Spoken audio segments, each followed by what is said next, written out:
Hi, good morning. So ఈరోజు మనం పొంగల్ చేస్తున్నాం. 1 గ్లాస్ నా స్టైల్లో అనమాట ఇది. 1 గ్లాస్ ఏమంటారు దాన్ని, శనగపప్పు, ఆతిపప్పు, 1 గ్లాస్ పెసరపప్పు, చిన్న గ్లాస్ ఏమో సేమ్ అదే గ్లాస్తో రైస్, అండ్ దాంతోపాటు ఇవి అల్లం, మిరియాలు, జీలకర్ర ఇవి ఉడకబెట్టినప్పుడు వేస్తున్నాను. అల్లం కొంచెం వేస్తే బాగుంటుంది, ఏమంటారు ఉడకబెట్టినప్పుడు వేస్తే బాగుంటుంది అనమాట. అండ్ దాంతోపాటు కొంచెం నెయ్యి అనమాట. ఈ చలికి చూసారు, ఇది గడ్డ కట్టేసింది.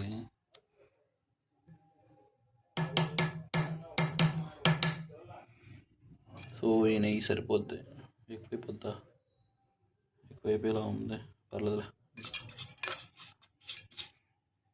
అండ్ వాటర్ వచ్చేసి డబల్ అనమాట, మనం ఎంత అయితే తీసుకున్నామో దానికి డబల్, కొంచెం ఎక్కువ వేసినా పర్లేదు, కొలత ఏమీ లేదు. సో ఇది అండ్ నేను నేర్చుకున్నది ఏంటంటే, స్పూన్ పెట్టామనుకోండి పొంగదు, కుక్కర్లో పెట్టేస్తే. సో ఒక 2 to 3 విజిల్స్ వచ్చాక స్టవ్ ఆపేయడమే. సో పక్క ఏమంటారో పప్పు ఉడుకుతుంది, ఇంకో పక్క పోపు వేసుకుందాం.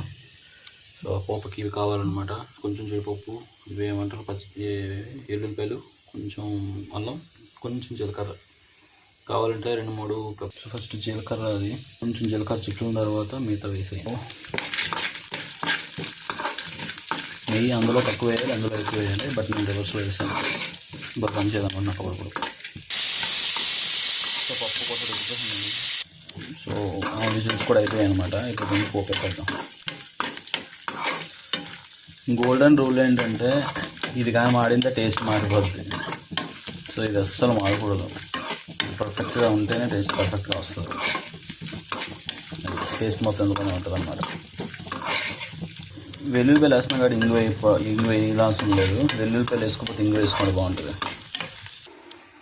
సో పొంగల్ అయితే అయిపోయింది.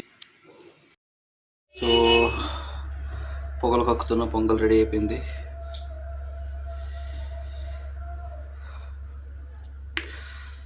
Bye friends. సో తిన్నా, రిమైనింగ్ బాక్స్కి తీసుకెళ్ళిపోతున్నా, లంచ్ బాక్స్. ఇదైతే అక్కడ వెయిట్ చేసుకోవడానికి బాగుంటుందని చెప్పి రాయల్ మార్ట్లో కొన్నా.